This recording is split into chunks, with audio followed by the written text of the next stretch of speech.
할렐루야.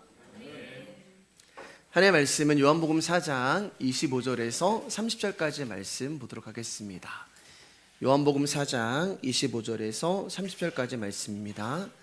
제가 한 절, 여러분 한 절, 마지막 30절은 같이 합독하도록 하겠습니다. 요한복음 4장 25절에서 30절입니다. 여자가 이르되 메시아 곧 그리스도라 하는 이가 오실 줄을 내가 아노니 그가 오시면 모든 것을 우리에게 알려주시리이다. 예수께서 이르시되 내게 말하는 내가 그라 하시니라.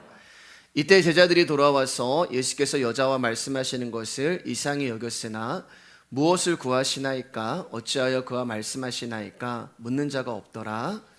여자가 물동이를 버려두고 동네로 들어가서 사람들에게 이르되 내가 행한 모든 일을 내게 말한 사람을 와서 보라. 이는 그리스도가 아니냐 하니 그들의 동네에서 나와 예수께로 오더라.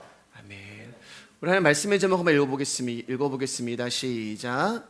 예배는 그리스도 예수의 말씀을 듣는 것입니다. 옆 사람하고 인사할게요. 귀하십니다. 귀하십니다. 감사합니다.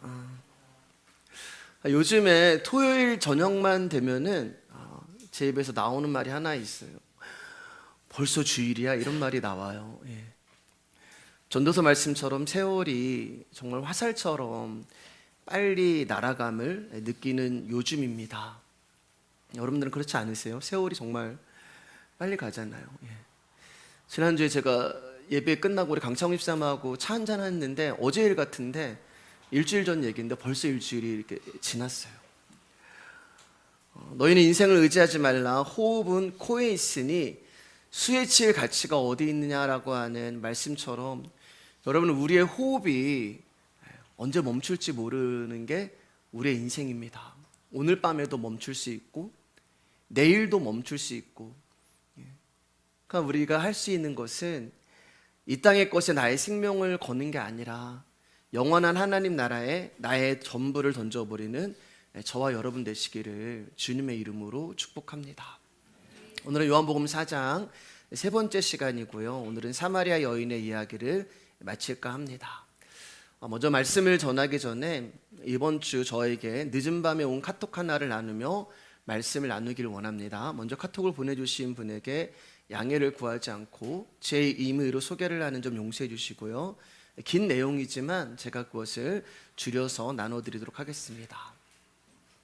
사랑하는 목사님, 저는 복음을 들을 때마다 그리고 말씀을 들을 때마다 솔직히 많이 힘듭니다. 그 이유는 말씀을 들으면서 기억나지 않았으면 하는 것들이 기억이 나고 잊고 싶은 것들이 오히려 생각이 나서 저를 찌르기 때문입니다. 중약하고요. 그리고 목사님, 솔직히 주일에는 좀 쉬고 싶습니다. 일주일 내내 고된 업무로 인하여 몸이 너무 힘들어서 주일날 아침마다 100번은 교회를 갈지 말지 고민을 합니다. 오늘은 예배 가지 말까? 오늘은 그냥 쉴까? 그런데 그럴 때마다 제 자신을 박차고 일어나게 하는 외침이 제 안에서 저를 움직이게 합니다. 그 외침은 나 살아야 해 한다는 외침입니다. 제가 살기 위해선 먼 길이고 힘든 길이지만 예배에 오는 것입니다. 목사님, 저는 주일날 들려지는 복음의 말씀을 듣고 힘을 내서 일주일을 살아가고 있습니다. 그 일주일을 잘 살아가고 있는가 하는 질문에 잘 살고 있다고 자신 있게 답을 할 수는 없지만 주일날 예수님의 말씀을 듣고 복음을 아는 것만으로도 저는 너무 행복하고 만족합니다. 사랑하는 여러분, 예수 그리스도의 십자가 앞에서 저와 여러분들은 아무것도 아닙니다. 우리가 이 땅을 살아가며 누리고 있는 모든 것은 전부 하나님이 우리 가운데 허락하셨기 때문에 우리 가운데 주어진 것이고 우리 가운데 이루어진 거예요. 믿는 자로 살아가는 건 역시 그분이 우리를 선택하셨고 부르심의 결과일 뿐입니다. 그러니까 저와 여러분들은 그분이 주시는 복을 거저 누리고 살아가고 있을 뿐이에요. 그렇기 때문에 우리가 하나님 앞에 나올 때 나의 공로를 내세울 것이 전혀 없는 것입니다. 나의 세상의 위치와 나의 세상의 조건을 가지고 나오는 자들이 아니라 그분의 은혜가 아니었다면 나는 비참한 존재일 수밖에 없다는 처지만 생각하시는 이 아침이 되시길 주님의 이름으로 축복합니다. 그리고 들려지는 말씀을 통하여 저와 여러분을 따뜻하게 감싸주시는 아버지의 은혜가 오늘도 예배 가운데 임하실 것을 기대하시면서 이제 말씀을 나누도록 하겠습니다. 지난주 우리는 영과 진리로 드리는 예배에 대하여 말씀을 나눴습니다. 예수님이 십자가에 돌아가실 때 그분 안에 있는 생명의 근원인 성령이 우리 안으로 자리 옮김을 하셨습니다. 그래서 저와 여러분들은 그분의 성령이 거하시는 성전이 되었어요. 성전은 매일 제사를 드리고 예배를 드리는 장소입니다. 그래서 우리가 하나님의 보좌 앞으로 나아갈 때 우리 안에 들어오신 어린 양 예수님의 생명으로 인하여 저와 여러분들이 그 피, 그 제물의 피를 의지하여 하나님의 계신 성전으로, 지성소로 나갈 수 있게 된 거예요. 그러니까 저와 여러분들이 성전이 되기 위해서는 반드시 예수 그리스도의 십자가의 죽음이 필요한 것이고, 부활은 예수님이 죽었다가 다시 살아나신 것이 아니라 십자가에 죽으신 예수님이 내 안에서 생명이 되어주신 것이 부활이라고 말씀을 드렸습니다. 그러니까 저와 여러분들은 예수님이 부활하시는 공간이 되고 자리가 되고 터가 되는 것이고, 우리는 부활할 사람이 아니라 이미 그 부활을 소유한 사람이 되는 것입니다. 예수님은 계속 여인에게 이 복음의 진리를 말씀하고 계시고, 내가 네 안에 들어가서 영원한 생수가 되고 영원한 생명이 될 거라고 말씀을 하고 계시는데, 여인은 예수님이 하시는 말씀을 도무지 이해할 수가 없는 거예요. 도무지 이해할 수 없다는 말은 그 말씀이 들려지지 않는다는 거예요. 도무지 이해할 수 없다는 말은 그 말씀이 이해가 되지 않는다는 것입니다. 그러니까 그 여인은 아직 예수님의 말씀이 안 들리는 거예요. 그저 자기 앞에 있는 유대인을 자신의 과거와 현재로 알고 있는 선지자로만 생각을 하고 있는 거예요. 근데 그도 그럴 것이 아직 여인에게 하나님의 말씀이 들리고 믿어지는 하나님 나라의 선물인 믿음, 즉 성령님이 임하지 않았기 때문에 그래요. 아직 예수 그리스도가 십자가에 돌아가시기 전이란 말입니다.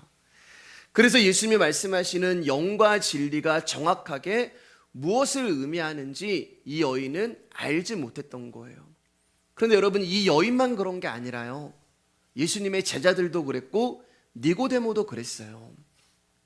그런데 예수님의 제자들 그리고 니고데모가 언제 예수님이 진짜 하나님의 아들이시며 우리를 구원하시기 위하여 이 땅에 오신 메시아라는 것을 알게 되냐면 예수 그리스도가 십자가에 죽으실 때 알게 되는 거예요. 밤에 예수님을 찾아온 니고데모는 자신에게 거듭나야 한다는 예수님의 말씀이 십자가라는 것을 예수 그리스도가 십자가에 죽으실 때 알게 됩니다. 인자가 광야에서 높이 들려야 한다는 말씀이 그때는 무슨 말씀인지 이해가 안 되고 들려지지 않았는데, 예수 그리스도가 십자가에 죽는 모습을 보시고 광야에서 인자가 높이 들려야 한다는 말씀이 십자가라는 것을 알게 돼요. 그러니까 그때는 들리지 않았고 이해가 안 됐고 믿어지지 않았던 예수 그리스도의 말씀이 예수님이 십자가에 죽으심으로 인하여 들려지고 믿어지고 이해가 되는 거예요. 왜 여러분? 그 십자가 안에 있는 예수 그리스도의 생명이 니고데모 안으로, 예수 그리스도의 제자 안으로, 저와 여러분 안으로 들어오셨기 때문에 그래요. 그래서 저와 여러분들은 예수님의 말씀이 믿어지고 들려지고 이해가 되는 거예요. 자, 니고데모가 예수님의 말씀이 믿어지니까 어떤 일이 일어나냐면 밤에 예수님을 찾아왔단 말입니다. 사람들의 시선이 두려워서. 그런데 밤에 예수님을 찾아온 니고데모가 환한 대낮에 빌라도를 찾아가서 예수님의 시체를 달라고 당당하게 요구를 하는 거예요. 여러분, 당시 십자가에 죽는 사람들은 흉악한 죄인과 정치적으로 반역한 사람들이 달려서 죽었어요. 그렇기 때문에 십자가에 죽은 시체들은 그대로 영문 밖으로 버려졌습니다. 왜냐하면 시체를 요구한다는 것은 그 반역자와 같은 일당이라는 것을 드러내는 일이기 때문에 그래요. 그런데 니고데모가 당당하게 낮에 빌라도에게 가서 시체를 요구합니다. 그 말은 무슨 뜻이에요? 나도 예수를 믿는 사람이다. 나도 예수를 따르는 사람이다라는 것을 드러내는 거예요. 그런데 그가 어디서 그런 용기가 나왔어요, 여러분? 사람들이 무서워서 캄캄한 밤에 예수님을 찾아왔던 그가 예수님 안에 있는 생명의 성령이 자기에게 찾아오자 예수 그리스도의 말씀이 믿어지고 들려지고 이해가 되더라는 것입니다. 그렇기 때문에 사랑하는 여러분, 예수님의 복음은 아무나 믿을 수 있는 게 아니에요. 예수님의 말씀은 아무나 들리는 게 아니라 오직 하나님이 택하시고 부르신 자들에게만 이 역사가 일어나는 것입니다. 여인은 아직 예수님이 누구인지 몰라요. 그러나 조금씩 그녀가 여러분 달라지고 있는 것입니다.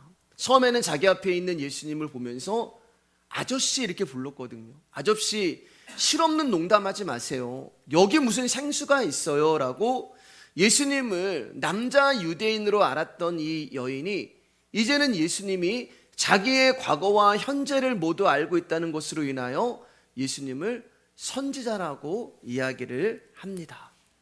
그러나 여러분, 아저씨도 선지자도 하나님 나라의 비밀을 풀어줄 수가 없는 거예요. 그래서 여인이 예수님에게 이렇게 말을 합니다. 25절 말씀 한번 같이 읽어볼까요? 시작. 여자가 이르되 메시아 곧 그리스도라는 이가 오실 줄을 내가 아노니 그가 오시면 모든 것을 우리에게 알려주시리이다. 조금만 마이크 줄여주세요. 선생님, 이 말이에요. 선생님, 저는 선생님의 말씀을 잘 이해할 수가 없습니다. 그렇다고 선생님이 틀렸다고 하는 말이 아니에요. 무식한 제가 이해하기에는 선생님 말씀이 너무 수준이 높은 것 같습니다. 그런데 제가 알고 있는 한 가지가 있는데, 그리스도라고 하는 메시아가 오시면 선생님이 지금까지 저에게 해주셨던 모든 말씀을 풀어주시고 더 분명하게 깨닫게 해줄 것을 제가 압니다. 그래서 선생님, 저는 오늘도 그리스도라고 하는 메시아를 기다리고 있습니다. 이 고백이에요, 여러분. 그가 오시면 모든 것을 우리에게 알려주시리이다. 놀라운 것은 여인은 여러분 메시아를 기다리고 있었던 사람이라는 거예요. 그런데 더 놀라운 것은 메시아를 기다리고 있다고 하는 그녀의 믿음은 진짜 믿음이 아니라는 거예요. 오늘날로 말하면 그냥 예수님을 믿는 것이 아니라, 예수 그리스도를 믿는 것이 아니라 그냥 교회 다니는 거예요. 왜 제가 이렇게 말씀을 드리냐 하면은 메시아를 기다린다고 하면서도 그녀의 삶은 남편을 6명이나 두고 살아가고 있는 부도덕한 삶을 살아가고 있어요. 메시아를 기다리고 그리스도를 기다린다고 하면서도 그의 마음은 늘 목마르고 갈증이 나고 채워지지 아니하는 허무함으로 만족함 없이 살아가는 거예요. 그냥 교회 나오는 거예요. 내가 예수님 믿는다고 하면서도 여전히 나의 삶은 하나님과 아무런 관계가 없는 삶을 살아가고 있고, 내가 예수님 믿는다고 하면서도 여전히 나의 삶은 세상의 힘과 재물과 쾌락으로 나의 목마름과 갈급함을 채우고 있는 거예요. 그렇기 때문에 이 여인은 아직까지 예수 그리스도를 믿는 게 아니라 그냥 교회에 다니는 거예요. 여러분, 제가 많이 말씀드렸지만 교회를 다니는 것과 예수를 믿는 것은 다른 것입니다. 왜냐하면 구원은 교회를 다니는 사람에게 주어지는 것이 아니라 예수 그리스도를 알고 예수 그리스도를 믿는 사람에게 주어지는 것이기 때문에 그래요. 그녀가 기다린다던 그리스도 메시아가 그녀를 찾아와서 당신을 밝히시고 내가 누구인지를 아니라면서 당신이 메시아임을 계속 계시해 주시는데, 이 여인은 자기를 찾아오신 메시아 그리스도를 앞에 두고도 메시아가 오면 그때 진리가 무엇인지 알게 되겠죠. 다시 말하면 어차피 죽으면 나 천국 가는데 지금 뭐 그렇게 신앙생활 열심히 할 필요가 있나요? 이런 대답이 되는 거예요. 우리 집사님들이 이제 제 설교를 들으시고 자기가 아는 분에게 꼭 필요한 말씀인 것 같다라고 해서 이제 들어보시라고 유튜브 설교를 이렇게 이제 보내주셨습니다. 그리고 이제 시간이 지나니까 궁금하실 거 아니에요. 그래서 이제 물어보셨어요. 목사님 설교 들었는데 어때? 이렇게 물어보시니까 정말 뭐라고 얘기를 하셨냐면은 감사하게도 목사님 설교가 참 은혜롭다. 아멘 한 분도 안 해주시네요. 네. 목사님 설교가 참 깊다 라고 이야기해 주시는 분들은 한 분도 안 계시고, 길다. 길다. 10분 듣다가 꺼버렸다. 근데 그 중에서 아직도 제가 기억에 남는 충격적인 답이 있었어요. 그게 뭐냐면, 나 이렇게까지 깊이 신앙생활하고 싶지 않다. 나 이렇게 깊이 예수 그리스도 알고 싶지 않다. 여러분, 그 말의 뜻이 무엇이겠어요, 여러분? 부담이 된다는 거잖아요. 나 예수님 깊이 알고 싶지 않아. 부담이 되는 거예요. 예수님을 깊이 알면 알수록 나라는 존재가 밝혀지기 때문에 부담이 되는 거예요. 그러니까 여인의 관심, 또 우리의 관심은 여전히 육신의 목마름을 해갈시켜줄 물인 남자에게 있었던 것이에요. 교회만 출석하면 천국 간다고 믿고 있는 거예요. 삶은 엉망진창이고 내 삶은 예수님과 아무런 상관없는 삶을 살아가고 있으면서도 나 교회 다니니까 천국 가겠지. 신앙생활이 아니라 종교생활하고 있으면서도 입술로는 메시아를 기다린다고, 입술로는 그리스도를 찬양한다고 이야기를 하는 것입니다. 여러분, 여인은 이 삶에서 벗어나고픈 열정도 의지도 없어요. 노력해도 안 되고 벗어나 보려고 해도 안 돼요. 이 지긋지긋한 중독에서 도망가 보려고 해도 안 돼요. 예수님 믿고 싶은데 내 삶이 변화되는 건 싫고, 천국은 가고 싶은데 죽기는 싫고, 예수는 믿고 싶은데 버리기는 싫고, 예수는 믿고 싶은데 십자가 지기는 싫고, 예수는 믿고 싶은데 복음은 싫고, 깊이 예수를 아는 건 싫다는 말이에요. 예수는 믿고 싶은데 말씀으로 박살이 나긴 싫고, 이게 우리의 모습이잖아요.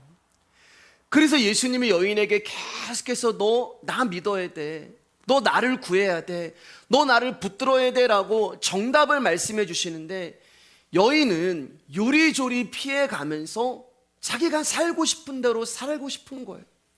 그래서 예수님의 말씀을 이리 피했다가 저리 피했다가 도망치고 있는 것입니다. 예수님 앞에 있으면서도요. 자, 그러자 예수님이 단 한마디로 이 여인의 마지막 남은 출구를, 저와 여러분의 마지막 남은 출구를 막아버리세요. 26절입니다. 시작. 예수께서 이르시되 내가 말하는 내가 그라 하시니라. 무슨 말씀이세요? 다른 예수 없어. 다른 메시아 없어. 다른 그리스도 없어. 네가 기다리는 그 그리스도 메시아가 나야. 내가 그라. 이게 에고에임이란 뜻이거든요, 여러분. 나는 스스로 있는 자야. 다른 하나님 없어. 다른 예수 없어. 그러니까 이 말은 다른 메시아, 다른 그리스도 없다는 거예요. 즉, 너를 살릴 수 있고, 너를 치유해 줄 수 있고, 너를 구원해 줄 수 있는 메시아는 나다. 그러니까 그 메시아, 그 여인이 기다린다고 하는 메시아가 자기 앞에 있는 거예요. 어디로 피하겠어요, 여러분? 너 살기 위해서는 나를 붙들어야 해. 아니, 예수 그리스도가 이 여인을 살려주시기 위하여 찾아오신 거예요. 여러분, 여인은 뭐라고 얘기하냐면은, 미래에서 메시아가 오시면, 그때 미래에서 앞으로 그리스도가 오시면 내 인생에 해결되지 아니하는 아픔과 눈물, 그리고 인생에 대한 문제에 대한 답을 주실 것입니다 라고 여인이 생각을 했단 말이에요. 그런데 주님은 그녀에게 미래가 아니라 지금이라고 말씀하는 거예요. 지금. 여러분, 예배는 지금이에요. 여러분, 예배는 수요 예배도 아니고 다음 주에 있을 주일 예배도 아니고 지금이에요. 지금 나에게 말씀하시는 예수 그리스도를 만나는 것이 예배가 되는 것입니다. 미래에서 메시아가 오시는 것이 아니라 지금 앞에 세워진 저를 통하여서 하나님이 여러분에게 당신의 메시지를 들려주고 계시는 거예요. 네 눈앞에 있고 너에게 말을 하고 있는 내가 바로 그다. 진정한 예배는 오늘 지금 나에게 그리스도가 말씀하는 것이 예배가 되는 것이고, 지금 나에게 말씀하시는 그분의 말씀을 듣는 것이 영과 진리로 예배하는 것입니다. 그리고 이렇게 여러분 여인과 예수님의 대답은 이 26절로 끝이 나요. 그 뒤에 어떤 이야기가 있었는지 성경은 그 답을 감추어 버립니다. 요한복음 4장은 예수님이 사마리아 여인을 찾아오셔서 물을 달라는 말씀으로 출발을 하셨어요. 예수님이 영원히 목마르지 아니하는 생수를 줄 수 있다는 말씀은 여인아, 네가 진짜 목말라는 것이 무엇인지 아느냐라고 하는 예수님의 질문이 되는 거예요. 다시 말씀드릴게요. 내가 너에게 영원히 목마르지 아니하는 생수를 줄 거야 라는 말씀은 네가 진짜 무엇 때문에 목말라 하는지 아느냐라고 하는 그 근원을 물어보시는 거예요. 그리고 어떻게 해요? 남편 데리고 와. 그 요구는 6명의 남편이 너의 목마름을 해결해 주더냐? 그 남자들이 너의 인생의 문제에 답이 되느냐? 그 6명의 남편들이 내 슬픔과 아픔에 위로가 되느냐? 이 질문이었던 거예요. 여러분, 우리가 3주째 사마리아 여인의 이야기를 듣고 있는데 여러분, 여인이 예수님과 대화할 때 그녀의 모습을 한번 잘 기억해 보세요. 굉장히 중요해요. 이게 오늘 말씀의 포인트예요, 여러분. 예수님의 질문 앞에 남편 데리고 와라. 그 질문 앞에 여인은 변명하거나 거절하거나 달아나지 않았어요. 나의 수치가 드러나고 나의 과거가 드러나고 나의 허물이 드러나는데 그 자기의 수치심과 열등감이 드러나는 그 자리에 누가 있고 싶겠어요? 그런데 여인은 변명하지도 않고 거절하지도 않고 달아나지 않았습니다. 영원히 목마르지 아니하는 생수를 주겠다는 예수님의 허무맹랑한 말씀도 물리치지 않았고 자신의 아프고 고통스러웠던 과거와 지금도 해결되지 아니하는 자신의 치부를 끄집어내는 예수님의 손길도 여인은 거부하지 않았어요. 구원은 유대인에게서 난다며 사마리아인을 무시하는 것 같은 예수님의 이상한 말씀도 여인은 부인하지 않았어요. 예배의 장소가 그리스산도 아니고 예루살렘도 아니라 영과 진리로 예배하라는 정말 이해하기 힘들고 믿어지지도 아니하고 받아들이기도 어려운 말씀을 여인은 들었습니다. 이게 중요한 거예요, 여러분. 그렇게 주님의 말씀은 물리치지 않고 거부하지 않고 무시하지 않고 받아들이고 말씀이 떨어지는 그 자리에 있을 때 여인에게 한 가지 변화가 일어나는데 그것은 그녀를 감싸고 있는 자아라는 자신이 하나둘씩 무너져 내리고 있었던 거예요. 이게 말씀이 우리 가운데 하시는 능력입니다. 이게 우리가 말씀을 들을 때 그 말씀이 내 안에 들어오셔서 하시는 일이 되는 거예요. 사마리아 여인이라는 밭에 말씀이라는 씨앗이 뿌려집니다. 그리고 생명의 열매를 맺기 위해서는 반드시 밭이 갈아 엎어져야 돼요. 여러분, 씨만 뿌리면 어떻게 해요? 씨가 안으로 들어가야 되잖아요. 하나님의 말씀이 내 심령에 뿌려질 때는 내 심령이 파헤쳐지고 갈아 엎어진 그 틈으로 말씀이라는 씨앗이 파고 들어오는 거예요. 그분이 내 심령에 글을 쓰실 때는 내 심령을 파헤치면서 글을 쓰시는 것입니다. 그래야 지워지지 않아요. 여러분, 하나님의 말씀이 우리 안에 문신을 새기는 거예요. 지워지지 않아요. 요한복음 9장을 보면은 가늠한 여인을 앞에 두시고 예수님이 땅에다가 글을 쓰시잖아요. 글을 파시는 거예요. 그 흙이라고 하는 우리의 심령에 말씀이라고 한 당신이 글을 파내려 가시는 거예요. 그래야 지워지지 않죠. 근데 여러분, 바람이 불고 물로 해가지고 없어질 그런 글은 안 아파요. 그냥 이렇게 슥슥 써내려가는 거기 때문에. 그러나 곡괭이와 호미를 가지고 내 심령이라는 밭에 당신의 말씀을 파내려 가실 때는 아픈 거예요. 그래서 여인이 예수님을 만날 때 아픈 거예요. 왜요? 내 과거가 드러나고 내 죄악이 드러나고 내 아픔이 드러나고 내 상처가 드러나고 나는 감추고 싶은데 말씀이라고 하는 그분이 그것을 다 파헤쳐 버리는 거예요. 근데 그 여자가 예수 그리스도의 말씀이 떨어지는 그 자리를 떠나지 않았다는 것입니다. 말씀이라는 호미와 괭이가 우리의 심령을 계속 갈아엎으시고 파헤치실 때 나라는 세계가 무너지면서 말씀이라는 세계가 내 안으로 침노해 들어오시는 거예요. 천국이 침노해 오시는 거예요. 땅이라는 나에게 하늘이 찾아오십니다. 그때 자신이라는 세계가 무너지는 고통이 찾아와요. 그게 여인이, 우리가 여자란 말입니다. 말씀을 잉태했을 때 해산의 고통이 있는 거예요. 여러분, 말씀은 그냥 좋은 게 아니에요. 말씀은 듣고 야, 참 좋다, 우리가 잘 살아보자, 소망을 갖자, 이 세상에서 내가 한번 성공해보자, 이런 게 말씀이 아니에요. 말씀은 아픕니다. 해산할 때 아파요. 근데 해산할 때 아프지만 그 해산을 하고 나서는 기쁨이 있는 거예요. 그래서 우리 어머니들이, 여자들이 아기를 낳을 때는 다시는 아기 안 낳을 거야, 너무 힘들어서. 근데 그 아기가 태어났을 때는 둘째 갖고 싶고 셋째를 갖고 싶은 거예요. 그게 말씀이 우리 안에 사시는 일입니다. 자, 그러자 놀라운 일이 일어나요.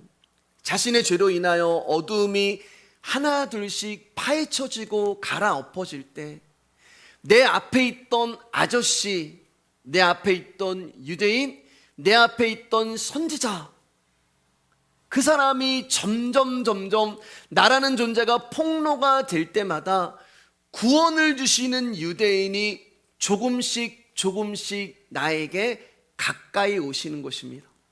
물 좀 달라는 유대인에게서 선생님으로, 그리고 선생님에서 선지자로, 그리고 결국에는 메시아로 그 여인 속에 들어가셔서 영생하도록 솟아나는 생수를 결국 이 여인에게 부어주시고, 이 여인이라는 저와 여러분들을 성전으로 만들어주시고, 그 예수 그리스도가 여인과 제 안에 제물이 되어주시고, 그 어린 양을 하나님께 올려드리는 제사장이 되어주시는 거예요.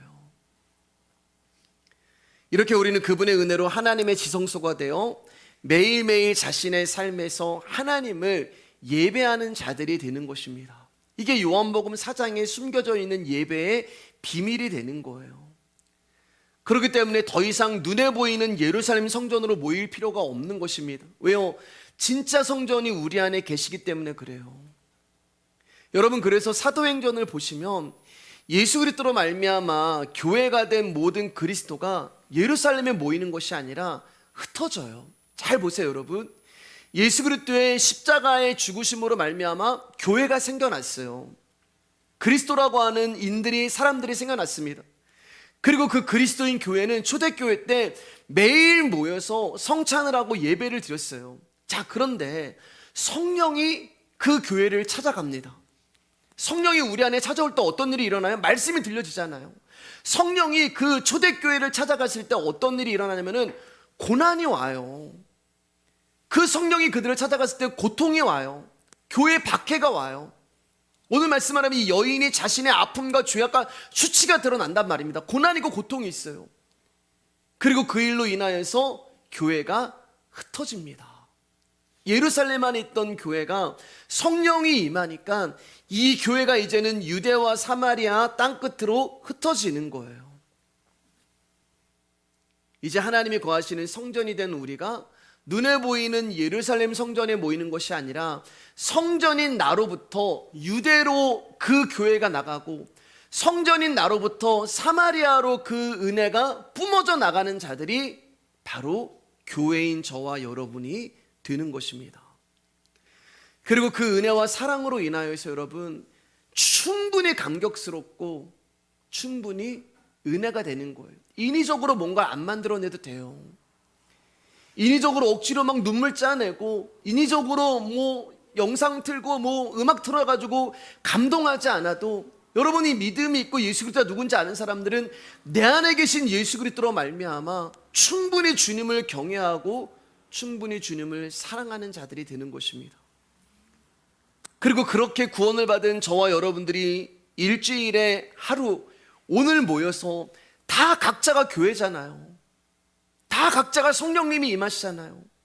그 사람들이 모여서 공동체를 이루어서 하나님 앞에 예배를 드리는 것이 바로 우리가 드리는 주일 예배가 되는 거예요.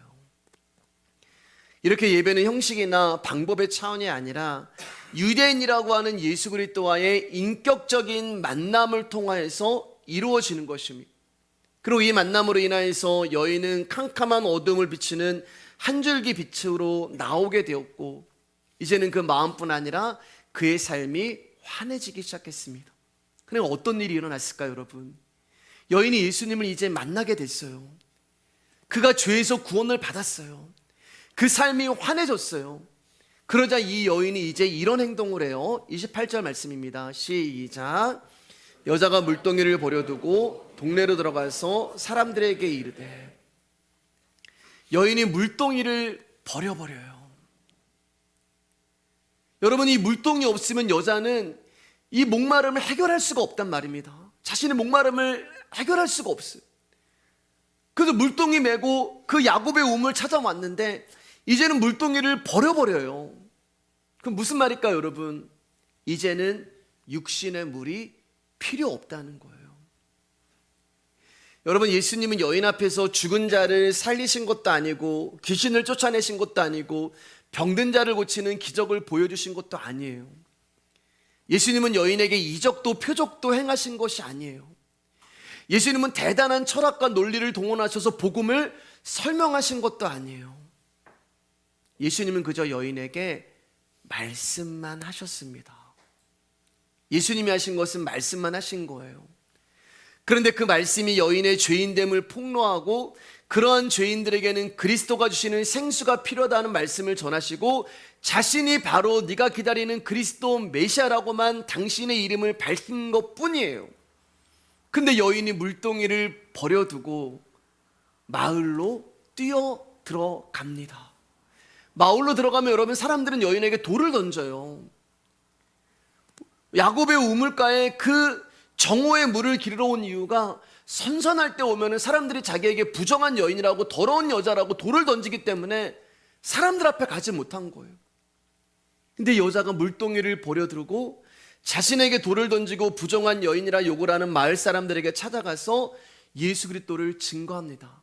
사람들에게 이르되, 내가 그리스도를 만났어요. 내가 메시아를 만났어요. 그리고 이후의 답 역시 성경은 감춰버려요. 그러나 우리가 알 수 있는 한 가지는, 여인은 더 이상 자기 육신의 목마름을 채워줄 수 있는 유일한 도구요 수단인 물동이를 다시는 찾지 않았다는 것입니다. 그리고 더 이상 자신의 육신의 목마름으로 인해 우물가에 나오지 않아도 된다는 이야기예요. 자, 그러면 여러분, 이 여인에게 도대체 무슨 일이 일어났을까? 우리 요한복음 4장 10절입니다. 크게 한번 읽어주세요. 시작.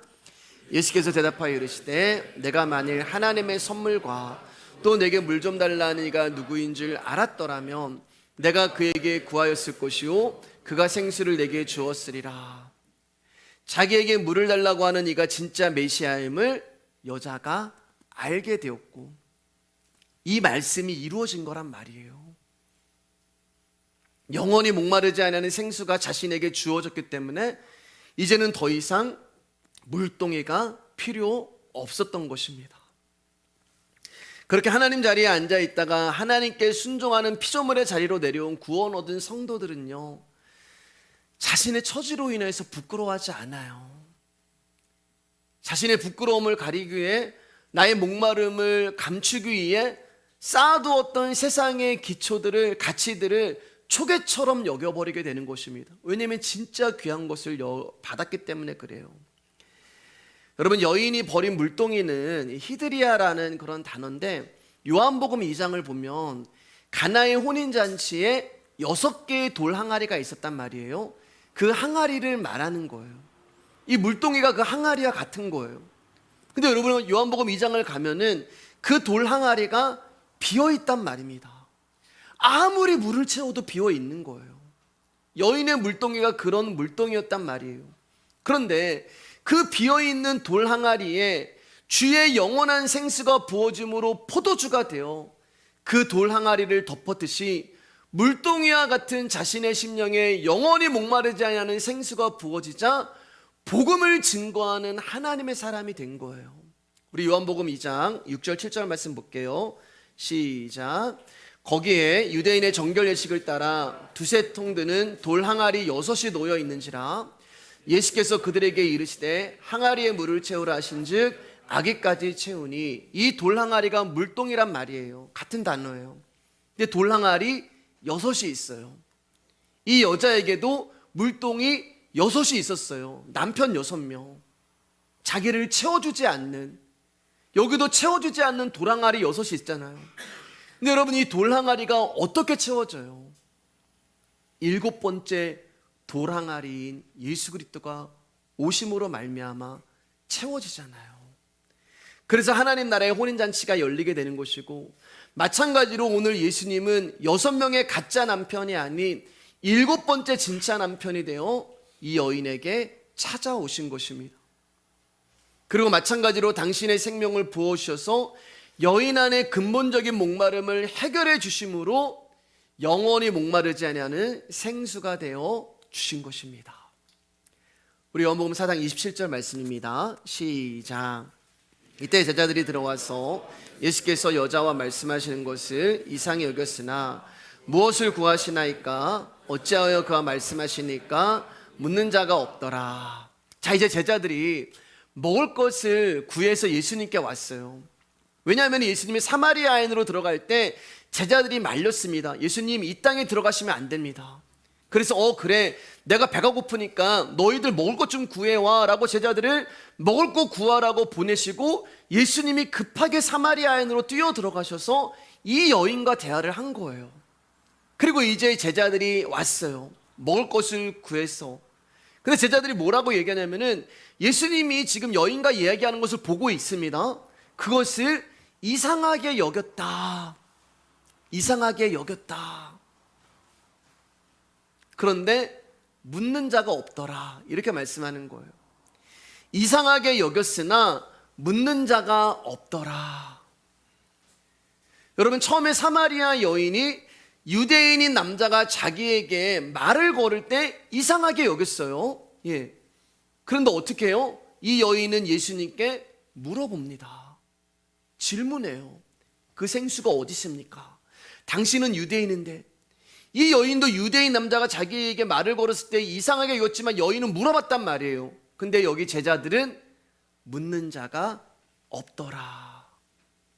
질문하고 대꾸하고 끊임없이 예수님께 물어본 여인과 다르게 제자들은 이상하게 여겼지만 예수님께 물어보는 자가 없었던 거예요. 왜 묻지 않았을까? 여인은 물어봤기 때문에 여러분 생수를 얻은 거예요. 주님 앞에 여러분 갈급했기 때문에 생수를 얻은 거예요. 근데 제자들은 묻지 않아요. 왜 안 물었을까? 이상하게 여기서 물어야 되는 게 맞잖아요, 여러분. 그 이유는 제자들은 예수님을 잘 알고 있다고 생각을 했어요. 모태신앙이고, 나 교회 수십 년 다녔고, 나 직분 있고, 나 신앙생활 잘하고, 나 예수님 잘 알아.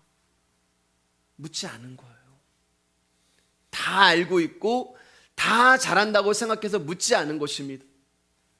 그런데 여러분, 누구보다 예수님을 잘 안다는 그들이 예수님이 십자가에 돌아가실 때 예수님을 버리고 도망쳤어요. 그들이 예수님을 메시아로 생각을 했다면 자기 살려고 주님 버리는 짓을 왜 했을까요? 그러니까 제자들은 여러분 예수님을 알지 못하는 거예요. 그저 아는 척하는 것입니다. 그저 믿는 척하는 것이고, 그저 거룩한 척하는 것이고, 그저 있는 척하고 있을 뿐이에요. 누구보다 예수님과 가까이 있었지만 예수님을 알지 못합니다. 스스로 안다고 생각하고, 스스로 믿는다고 생각하고, 스스로 구원받았다고 생각을 한 거예요. 물론 여러분, 이것을 문자적으로 해석을 하면은 예수님이 유대인 예수님이 사마리아 여인과 대화하는 것을 못마땅하게 여겼다는 표현이 되는 거예요. 그래서 묻지 않은 거예요. 불만이 있어가지고. 사마리아의 여인과 대화를 하는 자기의 스승이 마음에 들지 않았습니다. 그것을 이상하다라고 표현하는 게 문자적인 이 뜻이 되는 거예요. 그러나 여러분, 그거 아세요, 여러분? 복음은 이상한 거예요.